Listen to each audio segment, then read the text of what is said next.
रुको दूत।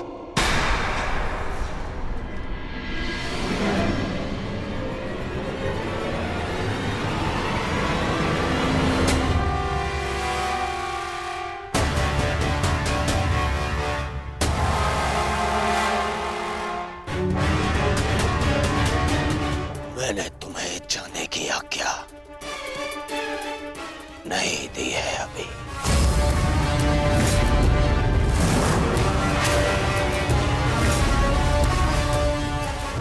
सब तुम्हारी माया से भयभीत हैं कृष्ण। आज मैं अपनी प्रजा और अपनी सेना के मन से तेरा भय मिटा दूंगा कृष्ण।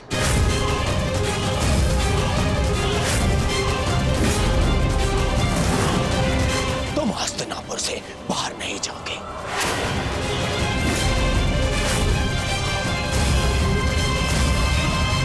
मैं धृतराष्ट्र पुत्र दुर्योधन तुम्हें अभी और इसी क्षण बंदी बनाता हूं वासुदेव।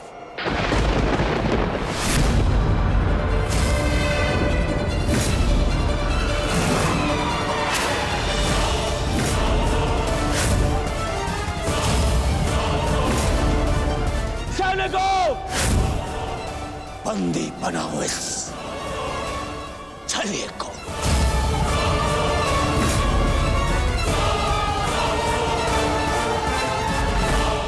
अपने पुत्र को सीमा में रहने का अर्थ सिखाइए महाराज। ये अनर्थ करने जा रहा है। महामहिम बिल्कुल ठीक कह रहे हैं महाराज। वासुदेव कृष्ण केवल हस्तिनापुर के संबंधी नहीं, इस समय वे एक शांति दूत हैं। और इस बात का स्मरण रहे महाराज, एक शांति दूत के साथ इस तरह का व्यवहार उचित नहीं है। आचार्य ठीक कह रहे हैं पुत्र, ऐसा अनर्थ मत करो। रावण ने भी यही मूर्खता की थी। उसने भी दूत का अपमान किया था और उसकी सोने की लंका जलकर भस्म हो गई।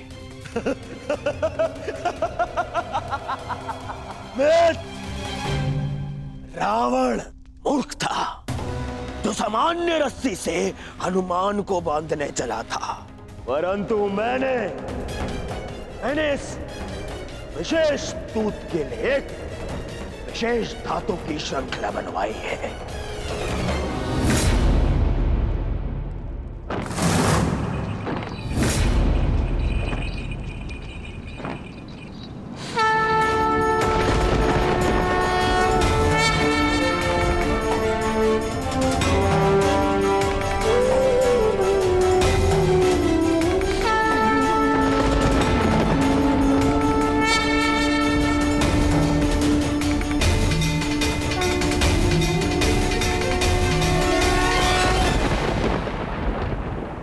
कुछ नहीं कहेगा।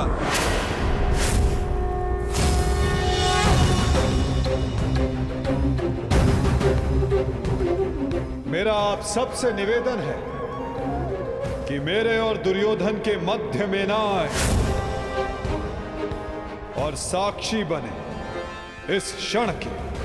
इसे भान नहीं कि ये क्या कर रहा है, जिसके जन्म के पश्चात जिसे बंदी गृह की बेड़ियां ना बांध सके, सैनिकों का पहरा ना रोक पाए, आज तुम उसे बांधने चले हो दुर्योधन।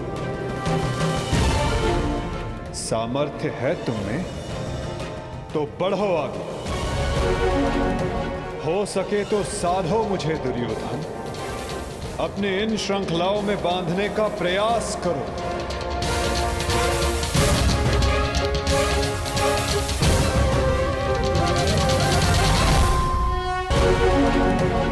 हो सके तो साधो मुझे दुर्योधन। अपने इन श्रृंखलाओं में बांधने का प्रयास करो।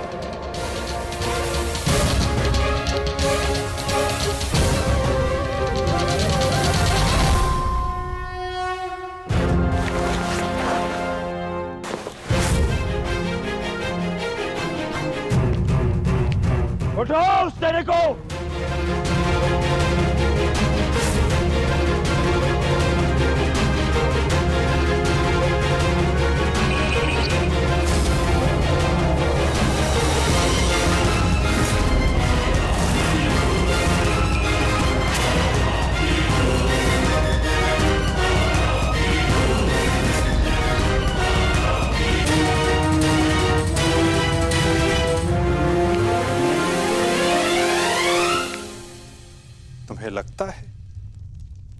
कि ये धातु श्रृंखला मुझे बांधने के लिए पर्याप्त है दुर्योधन?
जब तक अनंत आकाश को बांधने में सक्षम श्रृंखला तुम्हारे पास ना हो, तब तक ऐसी मूर्खता पुनः करने का प्रयत्न मत करना दुर्योधन। ये छल, ये माया, यही है ना तुम्हारे अस्त्र छलिए। परंतु मुझे तुमसे या तुम्हारे इस माया से डर नहीं लगता। हर लूंगा मैं तुम्हारे और उन पांडवों के प्राण।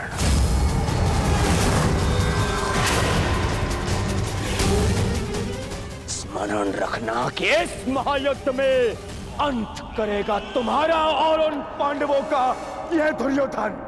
जो स्वयं मृत्यु के शिखर से गिरने वाला हो, उसे अपने अंत की चिंता करनी चाहिए मूर्ख दुर्योधन। जिस सत्य को, जिस भविष्य को मैं टालना चाहता था, उसे आज तुमने स्वयं आमंत्रण दे दिया। और सत्य ये कि इस महायुद्ध के अंत में तुम्हारे पापों और तुम्हारे पाप में भागीदार रहे प्रत्येक का अंत होगा। ये युद्ध अंत होगा।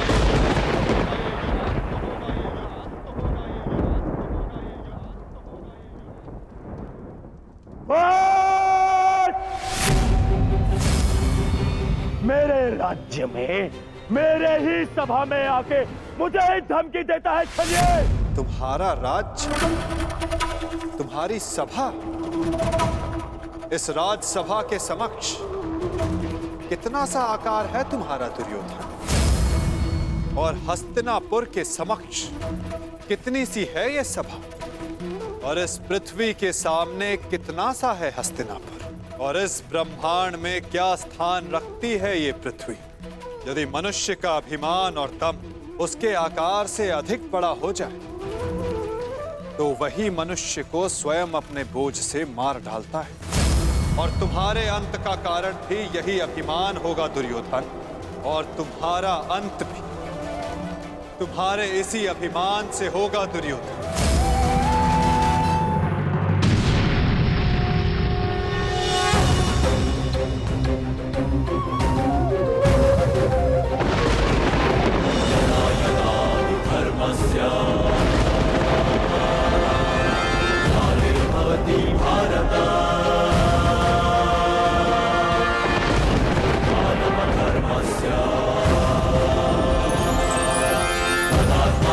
सृजाम्यहम्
ये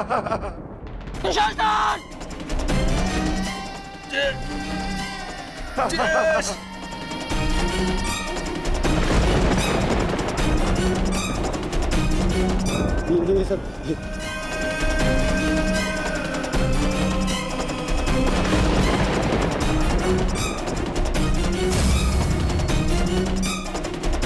पितामह, मेरे होने वाले राम श्री, क्या हो रहा है? मैं कहाँ हूँ? मित्र,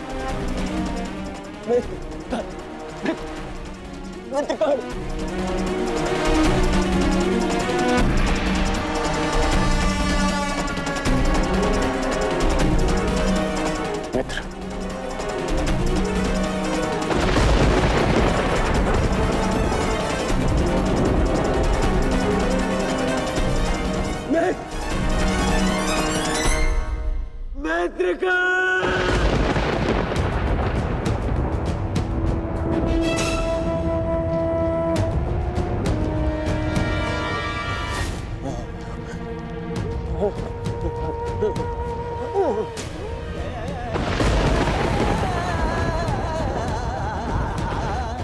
असंभव है ये, असंभव है ये। इसे तुमने ही तो संभव बनाया है दुर्योधन।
इस युद्ध के जन्मदाता तुम ही हो।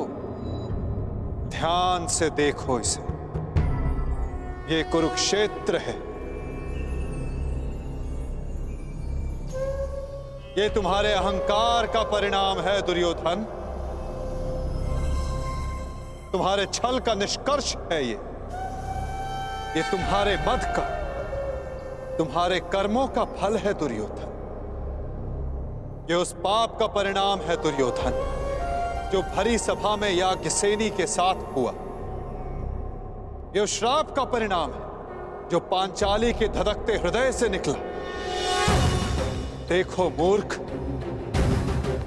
मृत्यु तुम्हें पराजित कर चुकी है और तुम विजय का स्वप्न देख रहे हो।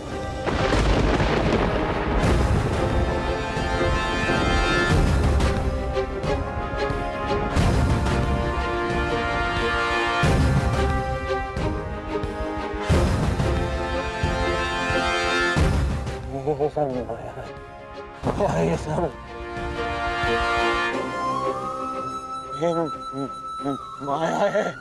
माया नहीं दुर्योधन, तुम्हारे कर्मों की छाया है ये। यही तुम्हारा भविष्य है, यही तुम्हारा प्रारब्ध, यही अंत है कुरुवंश का। युद्ध की चाह थी ना तुम्हें, महाविनाश देखने की इच्छा थी तुम्हें। ठीक, युद्ध मिलेगा तुम्हें, महाविनाश देखोगे तुम। तुमसे पहले भी बहुत अहंकारी आए और उनका भी अंत मैंने इसी प्रकार किया। मनुष्य क्या, मैं तो सौर मंडल का सृजन और विनाश करता हूं। देखना चाहोगे तो देखो।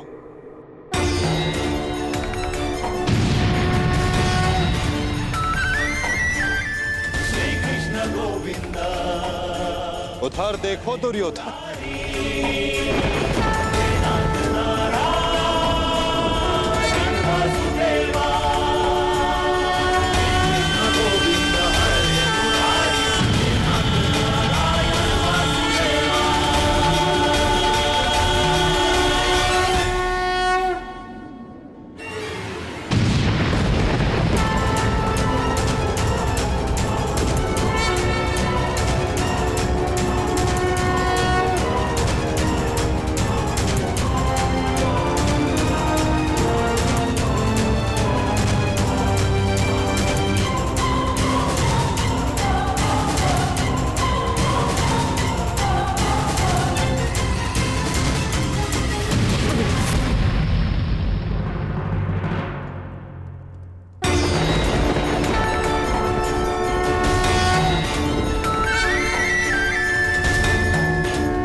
ये क्या हो रहा है?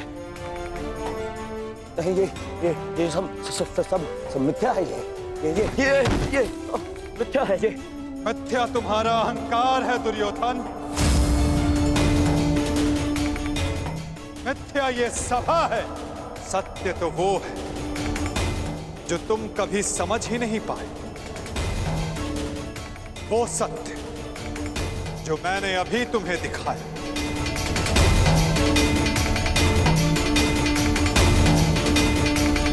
सत्य केवल मैं हूं दुर्योधन, शेष सब मिथ्या। ये सब माया है। तुम साधारण मनुष्य हो और कुछ नहीं हो। आश्चर्य है, परंतु इसमें तुम्हारा क्या दोष? जब मनुष्य में अहंकार, तो वो सत्य केवल आकार से पहचानता है। तो आकार देखो दुर्योधन।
मैंने शांति दी दुर्योधन और तुमने स्वीकार नहीं की।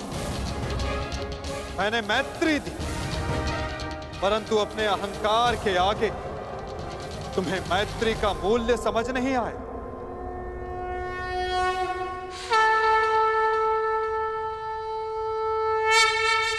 मैं प्रेम लाया था, परंतु तुमने युद्ध मांगा दुर्योधन। तो सुनो, अब युद्ध होगा।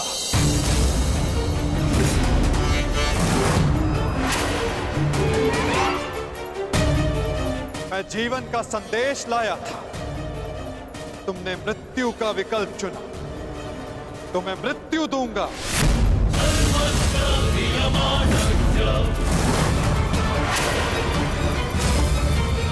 तुम्हें अनुमान नहीं दुर्योधन कि यह युद्ध कितना भयंकर होगा। महासंहार होगा। पापियों के प्रत्येक भागीदार का अंत होगा ये महाभारत।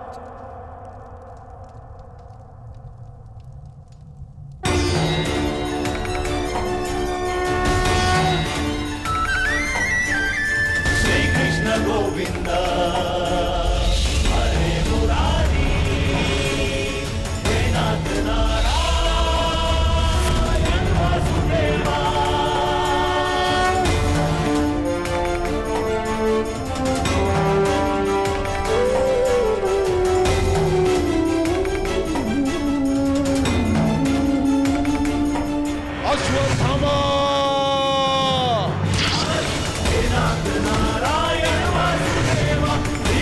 गोविंद हरे मुरारी, हे नाथ नारायण वासुदेवा। श्री कृष्ण गोविंद हरे मुरारी। बाण संधान करो पार्थ, मुक्त करो राधे को। हरे मुरारी, हे नाथ नारायण वासुदेवा। श्री कृष्ण गोविंद हरे मुरारी, हे नाथ नारायण वासुदेवा। सभा में इतनी शांति क्यों है? कोई बताएगा मुझे आखिर हो क्या रहा है? सत्य देखने के लिए तन के दृष्टि की नहीं, मन के दृष्टि की आवश्यकता होती है धृतराष्ट्र। नियति ने तुम्हें दृष्टि नहीं, परंतु आज इस क्षण के लिए मैं तुम्हें दृष्टि देता हूं। कदाचित तन की दृष्टि से देखकर तुम मन की दृष्टि का सत्य समझ पाओ धृतराष्ट्र।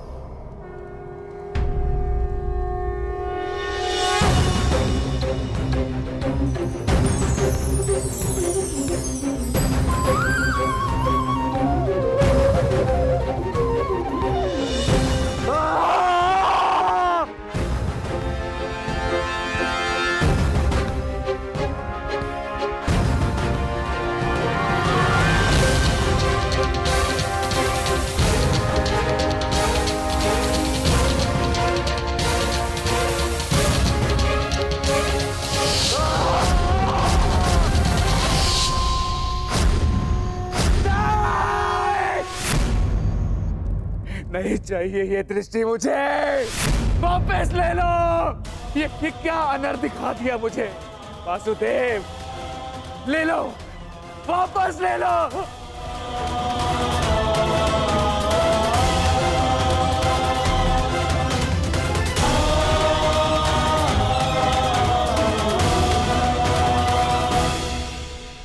जो सबने देखा वही अंत है और वही नया प्रारंभ। परंतु ये आप सबको स्मरण तब होगा जब ये वास्तविक में आप सबके साथ घटित होगा।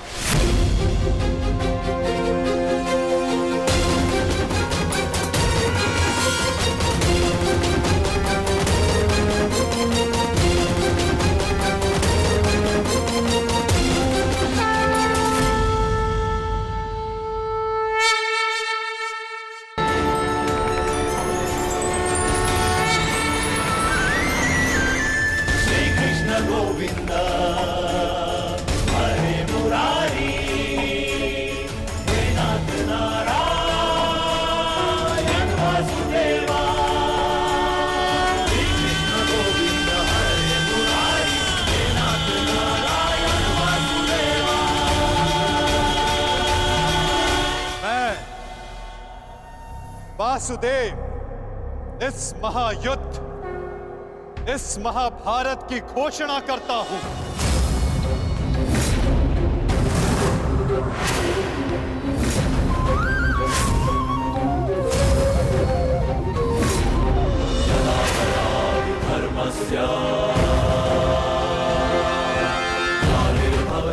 स्मरण रखना दुर्योधन,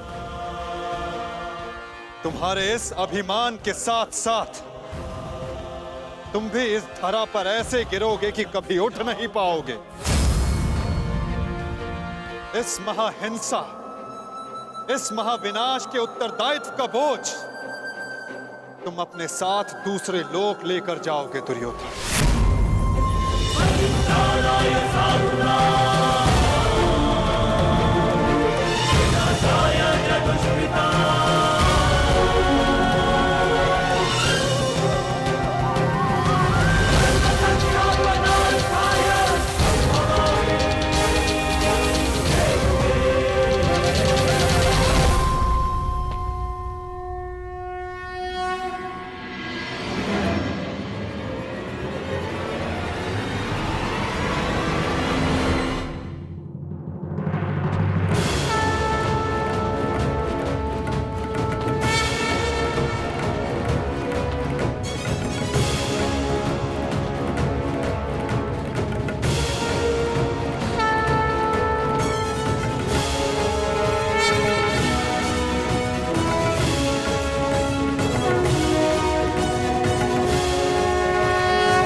केशव,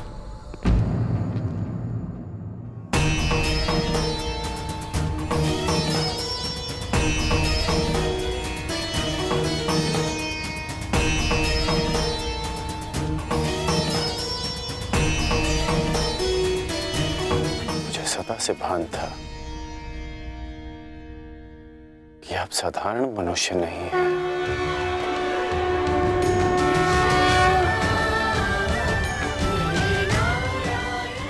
परंतु आज जो मैंने देखा उसके पश्चात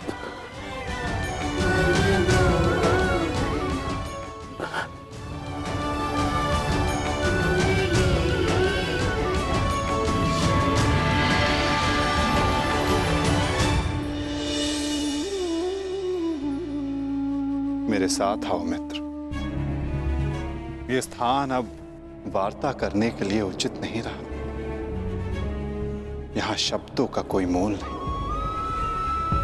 यहां शब्द केवल सुने जाते, समझे नहीं जाते। आओ मेरे साथ।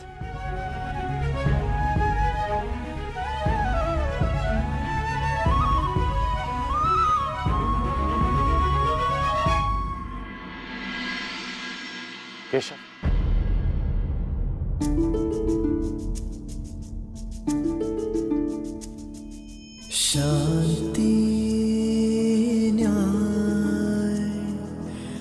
एक बार आप मेरे सारथी बने थे, आज ये गौरव मुझे दीजिए केशव। बुद्धि कर्म प्रीति में। तुम्हें सारथी के रूप में पाकर गौरवान्वित तो मैं हो जाऊंगा मित्र। कृष्णा कहो या कर्ण कहो, है दोनों एक समान। ठीक है।